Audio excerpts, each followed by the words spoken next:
कानपुर के एक छोटे से गांव गुड़गांव में एक गरीब मगर ईमानदार किसान रहता था। उसका नाम था श्याम। उसके पास खेती के लिए सिर्फ 1 बीघा जमीन थी, जो बरसात के मौसम में ही कुछ अनाज देती थी। बाकी समय वह मजदूरी करके अपने परिवार का पेट पालता। श्याम के 2 बच्चे थे, बड़ा बेटा सोनू और छोटी बेटी मीना। उसकी पत्नी ज्योति एक समझदार और सहयोगी महिला थी। श्याम को गांव में सभी लोग सम्मान की दृष्टि से देखते थे, क्योंकि उसने कभी किसी से झूठ नहीं बोला, न ही किसी का नुकसान किया।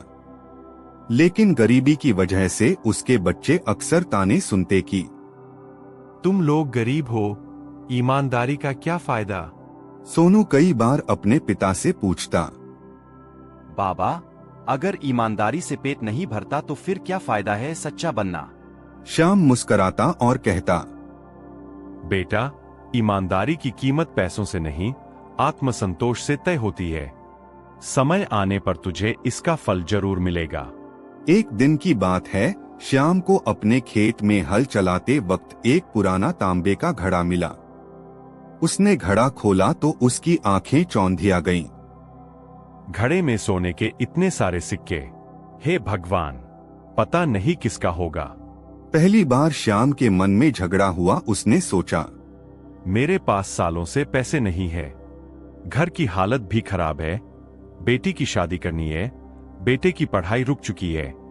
श्याम घर जाता है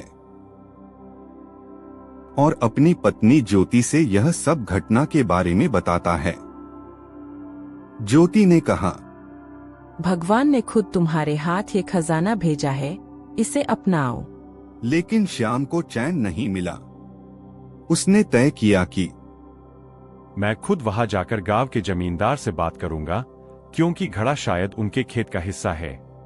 श्याम सोने के घड़े को लेकर सीधे जमींदार हरि बाबू के पास गया।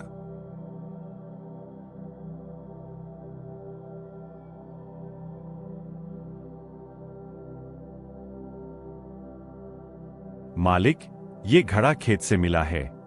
मैं नहीं जानता कि किसका है, लेकिन आपको देना अपना धर्म समझता हूँ। हरि बाबू पहले तो हैरान हुआ, फिर उसकी आंखों में आंसू आ गए। उसने कहा, श्याम, ये वही घड़ा है जो मेरे दादा ने अंग्रेजों से छिपाकर जमीन में गाड़ा था, लेकिन उसका कोई पता नहीं चला। तुम जैसे लोग ही इस देश की असली पूंजी हो। हरि बाबू ने न सिर्फ श्याम को आधी रकम दी, बल्कि उसे अपने खेतों का देखरेख प्रमुख भी बना दिया। उसने सोनू की पढ़ाई का खर्च उठाया और मीना की शादी में मदद की। श्याम की ईमानदारी की चर्चा पूरे जिले में फैल गई। मीडिया आई, लेख छपे और एक स्कूल ने उसे ईमानदारी का प्रतीक मानते हुए बच्चों को कहानी सुनाने बुलाया। अब सोनू को भी समझ आ गया कि उसके बाबा ने कभी गलती नहीं की। उसने अपने कॉलेज में भाषण देते हुए कहा, आज अगर मैं इंजीनियर बन रहा हूं तो सिर्फ अपने बाबा की ईमानदारी की वजह से। वो सिखाते हैं, सही रास्ता कठिन जरूर होता है, लेकिन मंजिल वही मिलती है। कुछ साल बाद जब श्याम बूढ़ा हो चला, तो गांव वालों ने मिलकर उसके नाम से श्याम ईमानदारी पुरस्कार शुरू किया, जो हर साल सबसे ईमानदार छात्र को दिया जाता। मीना भी अब एक स्कूल में शिक्षिका बन चुकी थी और हर नई पीढ़ी को सिखाती थी। ईमानदारी भले ही तात्कालिक लाभ न दे, लेकिन दीर्घकालिक शांति और सम्मान हमेशा देती है।